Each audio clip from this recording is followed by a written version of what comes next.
नमस्कार, अपना एमपी आप देख रहे हैं। आपके साथ मैं हूं अंशिका पाठक और मैं हूं आपके साथ सुमित शर्मा। और बुलेटिन में हम सबसे पहले बात करेंगे कांग्रेस में हो रहे मंथन की। राजधानी भोपाल में कांग्रेस की बड़ी बैठक जारी है। बैठक में कांग्रेस के दिग्गज नेता हारी हुई सीटों पर मंथन कर रहे हैं। आगामी लोकसभा चुनाव को लेकर रोडमैप तैयार किया जा रहा है। वहीं कांग्रेस की बैठकों को लेकर पूर्व मंत्री सज्जन सिंह वर्मा का बयान भी सामने आ गया। उन्होंने बताया कि लगातार 3 दिन तक भोपाल में बैठकों का दौर चलेगा, जिसमें लोकसभा चुनाव का रोडमैप तैयार किया जा रहा है। वहीं हारी हुई सीट की अलग से रणनीति बनेगी और उम्मीदवारों को लेकर भी मंथन किया जाएगा। उम्मीदवार मतलब लोकसभा चुनाव के उम्मीदवार। तो लोकसभा चुनाव की तैयारियों में कांग्रेस जुट गई है। हारी हुई सीटों को लेकर रणनीति बनाई जाएगी, उम्मीदवारों को लेकर भी मंथन किया जाएगा। और ऐसे में यह बहुत अहम हो जाता है जब जीतू पटवारी कांग्रेस के अध्यक्ष बन चुके हैं और उसके बाद ये मीटिंग लोकसभा चुनाव के मद्देनजर।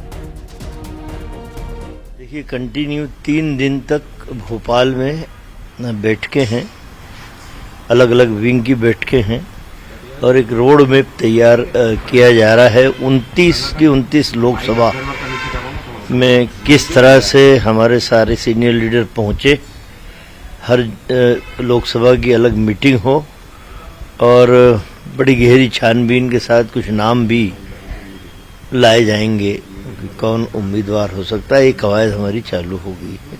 तो ये बड़ी महत्वपूर्ण बैठक है 3 दिन की। इसमें हमारे प्रदेश अध्यक्ष जीतू पटवारी जी, उमंग सिंघार लीडर पोजिशन और कमलनाथ जी और भंवर जितेंद्र सिंह जी, ये सारे लोग रहेंगे। इसके साथ में सारे सीनियर लीडर भी रहेंगे और जवाबदारियां दी जाएंगी अलग अलग लोकसभा की। उम्मीदवारों को लेकर मंथन इस बैठक में चल रहा है। सज्जन सिंह वर्मा बता रहे हैं कि अलग अलग विंग की अलग अलग समय पर बैठकें होंगी, सोशल मीडिया की भी बैठक होगी और हर सीट की एक अलग से रणनीति तैयार की जाएगी। कांग्रेस में मैराथन बैठकों का दौर अब शुरू हो चुका है लोकसभा चुनाव के लिए।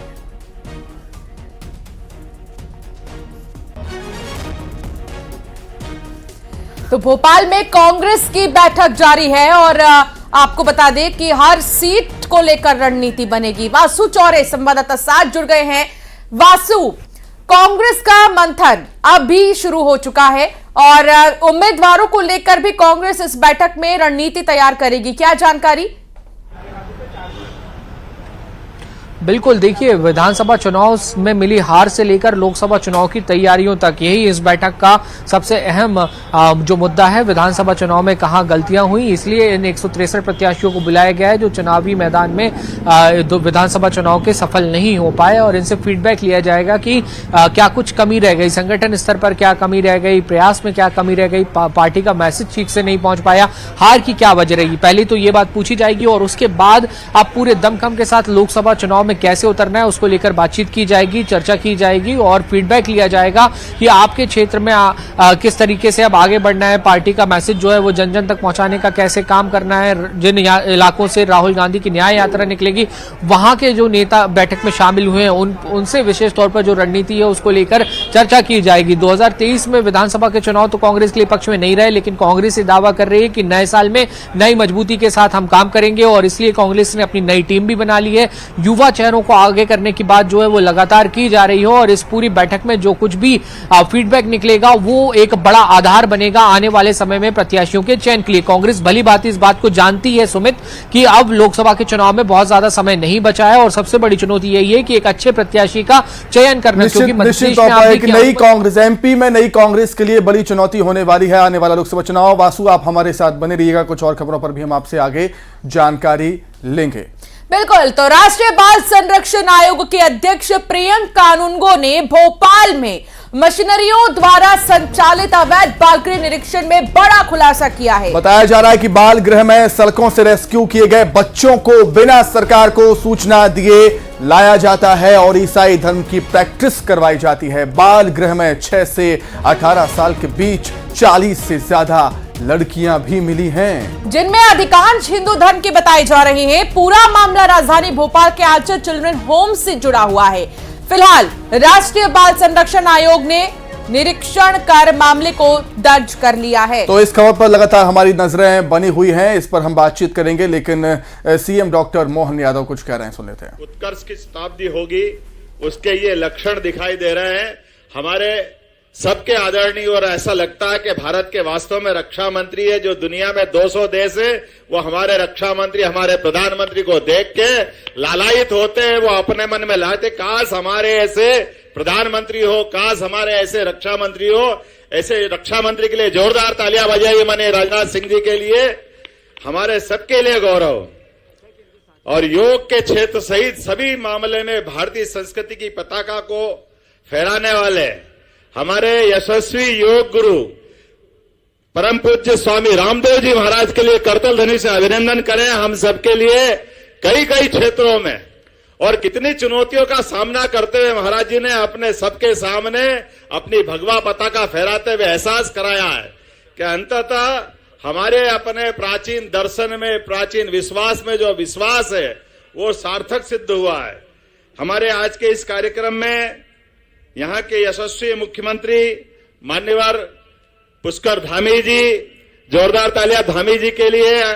अभी अभी जिनने अपना भाषण समाप्त किया हमारे यशस्वी केंद्रीय मंत्री अर्जुन मेघवाल जी, जोरदार तालियां मेघवाल जी के लिए। और आयुर्वेद में जो अलग जगह रहे आचार्य बालकृष्ण जी, जोरदार तालियां बालकृष्ण जी के लिए। हमारे सबके परम पुरुष और युग पुरुष के नाते से जिनकी अपनी एक विशेष पहचान पूरे देश में है, स्वामी परमानंद जी महाराज साहब, मैं सादर प्रणाम करता हूं आपके लिए भी। हमारे डॉक्टर धन सिंह रावत जी इस अवसर पर मौजूद, राजीव जी, डॉक्टर रमेश पोखरियाल जी जिनने शिक्षा नीति लागू की थी और तुरंत मध्य प्रदेश ने उसके बाद अपना क्रम बढ़ाया और सबसे पहले देश में शिक्षा नीति लागू की। हमारे परम पूज्य लक्ष्मणपुरी जी गुरु जी महाराज, बाबा अलखनाथ जी महाराज, जोरदार बाबा बालकनाथ जी महाराज, जोरदार करतल ध्वनि से मैं बाबा बालकनाथ जी का भी अभिनंदन करता हूं आप सबके माध्यम से। आचार्य स्वामी आर्यवेश जी, आपका भी अभिनंदन। बाबा स्वामी प्रणवानंद जी महाराज, डॉक्टर यशदेव जी, इस अवसर पर देश से पधारे समस्त गुरुकुल के आचार्यगण, आचार्य जगत के सन्यासीगण, सभी मंचस्थ अतिथिगण, इस अवसर पर मौजूद आप सब, मैं तो ये पूरा कार्यक्रम एक विशेष निगाह से देख रहा महाराज जी। मेरा सौभाग्य है, मैं अवंतिका से आता हूं, अयोध्या, मथुरा, माया, काशी का। तो राजधानी भोपाल में हो रहे धर्मांतरण के खेल की बात एक बार फिर से कर लेते हैं, जहां पर मिशनरियों द्वारा संचालित अवैध बाल संरक्षण गृह से, निरीक्षण गृह से एक बड़ा खुलासा हुआ। सड़कों से रेस्क्यू किए गए बच्चों को बिना सरकार को सूचित किए लाया जाता है और उनसे ईसाई धर्म की प्रैक्टिस करवाई जाती है। आपको यह भी बता देते हैं कि बाल गृह में 6 से 18 साल के बीच 40 से ज्यादा लड़कियां भी मिली हैं। इनकी उम्र 6 से 18 साल के बीच की है और 40 से ज्यादा लड़कियां ही हैं इनमें, जिनमें कि अधिकांश हिंदू धर्म के बताए जा रहे हैं, लेकिन ईसाई धर्म यहां पर उनको बताया जाता है, पढ़ाया जाता है। ईसाई धर्म क्या है इसके बारे में जानकारी दी जाती है। चलिए, वासु लगातार हमारे साथ जुड़े हुए हैं, उन्हीं से चर्चा कर लेते हैं। वासु, बेहद गंभीर और संवेदनशील मामला है, चौंकाने वाला बड़ा खुलासा हुआ है कि सड़कों से बच्चों को उठाकर उनसे ईसाई धर्म की प्रैक्टिस करवाई जाती है। आखिर ये खुलासा हुआ कैसे इतना बड़ा, वासु? बिल्कुल, देखिए ये बहुत ही सनसनीखेज मामला राजधानी भोपाल के परवलिया थाना क्षेत्र से सामने आया है, जहां पर आंचल होम्स नाम से एक अवैध रूप से बाल संरक्षण गृह जो है वो चल रहा था और इसमें बड़ी संख्या में जो बच्चियां थी वो भी मौजूद थी और बच्चे इस पूरे बाल संरक्षण गृह में थे। और प्रियंक कानूनगो जो राष्ट्रीय बाल आयोग के अध्यक्ष हैं, उन्होंने इस पूरे मामले पे संज्ञान लिया और तब ये पूरा मामला जो है वो कहीं ना कहीं उसका खुलासा हुआ है। पुलिस इस पूरे मामले में जांच में जुटी हुई है और कई गंभीर बातें निकलकर सामने आई है। ना सिर्फ मध्य प्रदेश से समेत बल्कि दूसरे राज्यों के और भोपाल के अलावा अन्य जिलों के बच्चे भी यहाँ पर हैं। वो यहाँ पर कैसे आए और जब तक उन्हें चाइल्ड हेल्पलाइन जो समिति होती है उनके समक्ष पेश किए बिना वो कैसे इतने लंबे समय से यहाँ पर रह रहे थे, ये बड़े सवाल जो हैं वो खड़े हो रहे हैं। और इस पूरी मामले की जो तफ्तीश है, जो जांच है वो की जा रही है। और एक बड़ी बात, निवेदिता शर्मा जो राज्य बाल आयोग की सदस्य, उन्होंने ये कहा है कि इन बच्चों से ईसाई धर्म में जिस तरीके से प्रेयर्स होती थी, प्रार्थनाएं होती थी, वो रोजाना कराई जाती थी और अपने धर्म से थोड़ा सा दूर और अलग करने की जो बात है वो भी इसमें निकलकर सामने आई है। तो इस पूरे मामले के जो तार हैं वो कहीं ना कहीं धर्मांतरण से जुड़ते हुए दिखाई दे रहे हैं और पुलिस जैसे जैसे इस पूरे मामले में आगे जांच करेगी तो कई और बड़े खुलासे जो हैं वो हो सकते हैं। एक बात और भी सामने आई है, बच्चों के पास एक छोटी सी लड्डू गोपाल की प्रतिमा थी, मतलब बाल कृष्ण की प्रतिमा थी, उस प्रतिमा का विसर्जन करा दिया गया। ये जानकारी बच्चों ने दी है राज्य बाल आयोग के सदस्यों को जब वो टीम वहां पर जांच करने पहुंची थी। तो ये सारी जो गंभीर बातें हैं इस पूरे मामले में सामने आई हैं और कुछ बच्चियां जो है वो गायब भी बताई जा रही हैं। तो वो बच्चियां कहां गई उस पे से भी पर्दा अभी उठना बाकी है और ये पूरा जो मामला है वो अपने आप में काफी गंभीर है और बिल्कुल गंभीर है। और ऐसे में एक जरिया धर्मांतरण का, जहां सड़कों से बच्चों को उठाया लाया जा रहा है और उसके बाद उनका धर्म बदलने की कोशिश हो रही है, ईसाई धर्म की प्रैक्टिस कराई जा रही है। बहुत शुक्रिया वासु जानकारी साझा करने के लिए। चलिए आगे बढ़ते हैं। ग्वालियर से खबर है जहां पर टीआई के टॉर्चर से मजदूर परेशान है। सीएम से इच्छा मृत्यु की गुहार उन्होंने लगाई। मजदूर कल्याण सिंह ने इच्छा मृत्यु की गुहार लगाई है। सीएसपी को इच्छा मृत्यु का आवेदन भी दे दिया। टीआई प्रीति भार्गव पर झूठे केस में फंसाने का भी आरोप है। टीआई प्रीति भार्गव और दरोगा ने जबरन मुचलका भरवाया। एसपी ऑफिस में टीआई प्रीति भार्गव के खिलाफ शिकायत हुई। महाराज सिंह नाम के मजदूर को भी एक झूठे केस में फंसाया गया है, ये आरोप लगे। ऑफिस आया हूं आवेदन लगाने इच्छा मृत्यु की मांग करने के लिए। इस कारण कि गिरवाई थाना टीआई प्रीति भार्गव और सोनी कप्तान दरोगा जी के द्वारा मेरी बेइज्जती की गई थी। जब भी उनने मेरी बेइज्जती की थी मैं अपने मोहल्ले में असी का पात्र हो चुका हूं।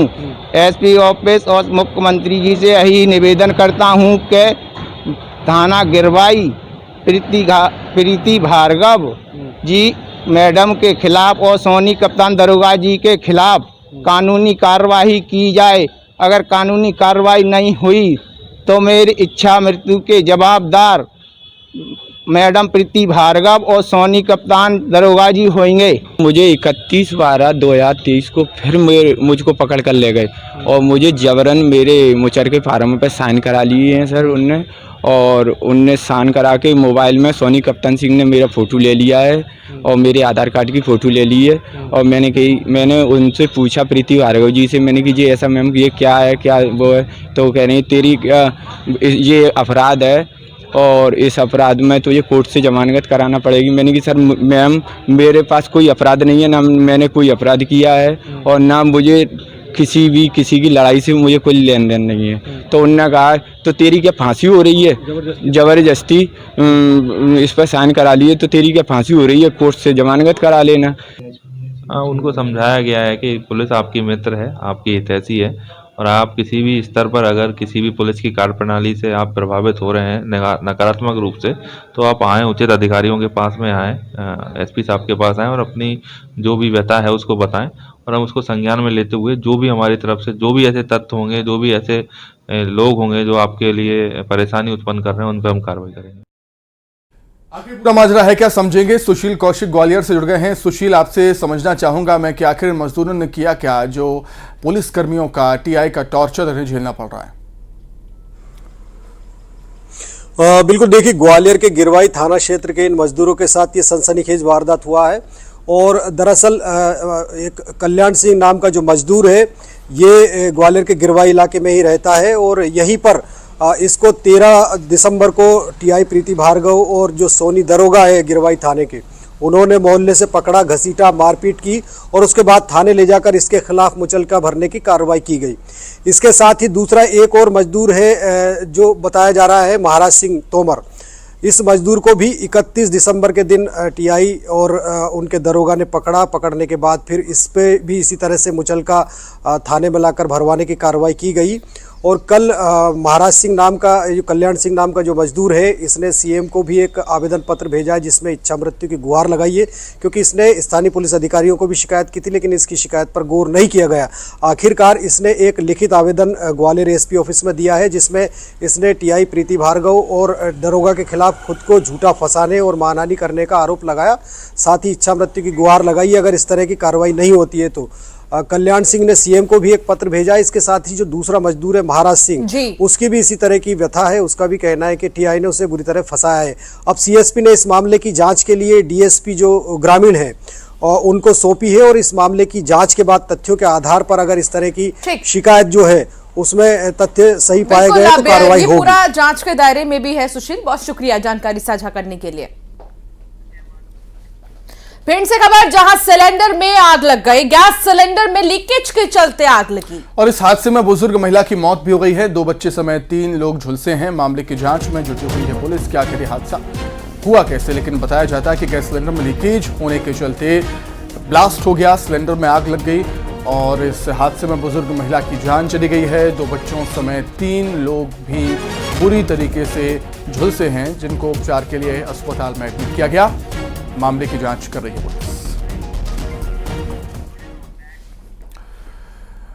उधर खंडवा में सिंधी कॉलोनी में धमाका हुआ है। घर में धमाका हुआ, गली नंबर 5 के घर में ब्लास्ट हुआ।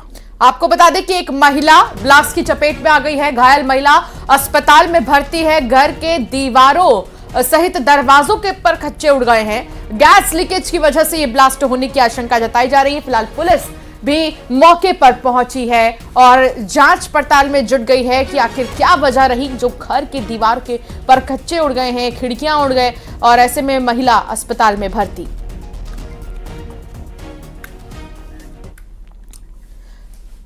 और अब बात करेंगे ग्वालियर की, जहां ग्वालियर में पुलिस पब्लिक में झगड़ा हो गया। पुलिसकर्मी की कार ई रिक्शा से टकरा गई। पुलिसकर्मी और उसके साथी ने ई रिक्शा चालक को पीटा। घटना से नाराज लोगों ने पुलिसकर्मी और उसके साथी को पीट दिया। कोतवाली इलाके में घटना हुई है। पिटाई का वीडियो सोशल मीडिया पर वायरल हो रहा है। पुलिस और पब्लिक आपस में भिड़ गए। झगड़े का वीडियो भी सामने आया है। ग्वालियर की यह घटना, पुलिसकर्मी की कार ई रिक्शा से टकराती है। पुलिसकर्मी और उसके साथी ने ई रिक्शा चालक को पीट दिया। उसके बाद जब लोग नाराज हुए तो पुलिसकर्मी और उसके साथी को पीटा गया। मतलब एक दूसरे पर हमला हो गया, एक दूसरे से मारपीट की है लोगों ने, पुलिस और पब्लिक।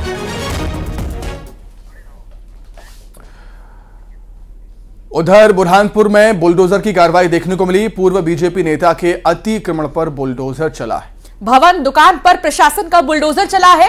भारी पुलिस बल मौजूद रहा इस दौरान और मौजूदगी में ही अतिक्रमण को तोड़ा गया है। आप तस्वीर भी देख सकते हैं। ये पीला पंजा किसी का भी चेहरा देखे बगैर कानून के अगर खिलाफ कोई जाता है और फिर कोई अवैध तरीके से इस तरीके से भवन दुकान बनाता है तो उस पर बुलडोजर तो चलना ही है। अतिक्रमण पर बुलडोजर चला।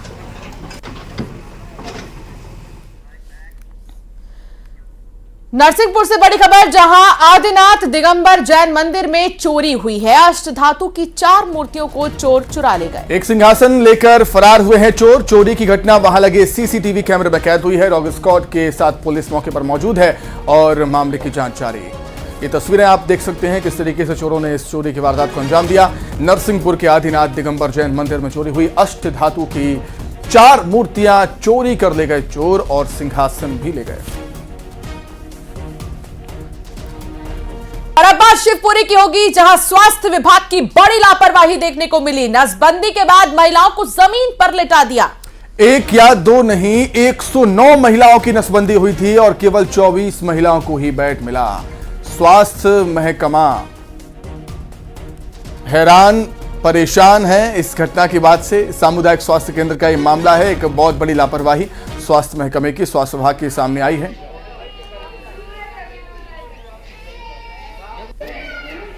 तो 109 महिलाएं जमीन पर, 109 महिलाओं की नसबंदी हुई थी लेकिन 24 महिलाओं को ही यहां पर बेड मिल पाया। बहुत बड़ी लापरवाही। ठंड के इस मौसम में जमीन पर ही महिलाओं को लिटा दिया गया।